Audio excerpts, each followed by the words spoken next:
You do such a great job of making connections with each of our client companies, and you've had a lot of experience working with marketing managers all over the country. What are a few of the characteristics that you see that are maybe similar from those marketing managers that you've interacted with? Yeah, there are a good handful of things that I will specifically take note of. However, I would say the foundation of it all, the first thing that needs to be pointed out is whether or not that person is a core value fit at your specific company. Like for us at Contractor Dynamics, we hire and we fire based on our core values. Like we take them very seriously because it's the core of who we are.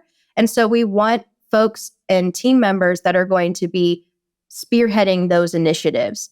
And so I would say the most common pitfall that roofing companies tend to run into with marketing managers, if they hire someone that's maybe not a good fit, is because they didn't assess whether or not that person was a core value fit from the very beginning. So I would just say if you're a roofing company owner and you do not have core values, please, please, please sit down and contemplate what those core values are and then hire and fire based on those core values specifically. Feel free to measure your team based on that specific foundational standard first and foremost. That's such a great point, Sydney. It's so true that, especially in an industry where you do see a good bit of turnover in a variety of positions, one of the things that I think is the common denominator is bringing people on based on maybe their experience and not on who they are as a person and whether or not they're going to fit our culture. And that's a massive thing that I've certainly learned over the last year is that, I'll hear from different business owners, man, I can't fire that guy. He's a cash cow, but he's toxic to everyone else around him, right?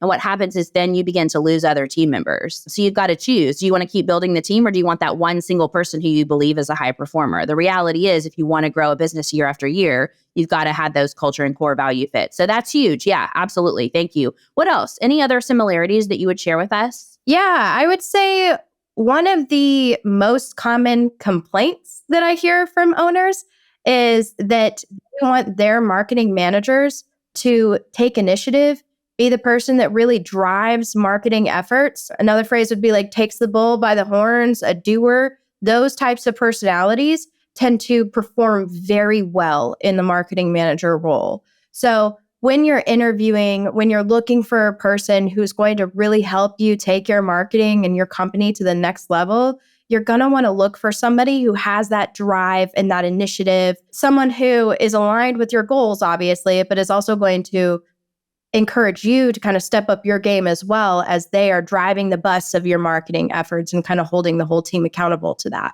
Excellent. That's a great point. So basically, everyone needs to go out and find them a Sydney. We just need to write down Sydney's top characteristics and everyone just find you a Sydney if you can. That's a great point. Absolutely. That is one of the most common things I hear is, I wish that they would take more initiative. I wish they would, be a bit more of a doer. And that's true. That personality does tend to be really successful there. What else? What other characteristics do you see? I would say there also has to be a balance between someone who's very innovative and yet organized at the same time. I have seen situations where a marketing manager falls too heavily into one of these two categories, and usually it can result in a lot of challenges. Now, this is one of those characteristics that I believe people can be coached on. So it's not like something, I wouldn't say don't hire a person that doesn't have a good balance of these things. Just know that you're going to have to hold them accountable, train them on that specific balance. But if you can find somebody that naturally has that balance of innovation and being well organized, then that's going to be a really good combination for that role. If you have someone who is too innovative and not organized, you will find that they constantly have all these great ideas that never get done.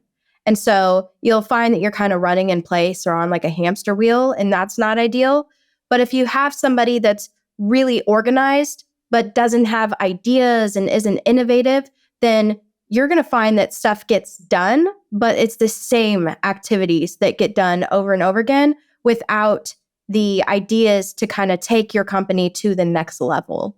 So I would say that that balance is something that's really crucial. And again, I think a lot of that can be taught, encouraged, coached, again, but having a balance of both is crucial in this role.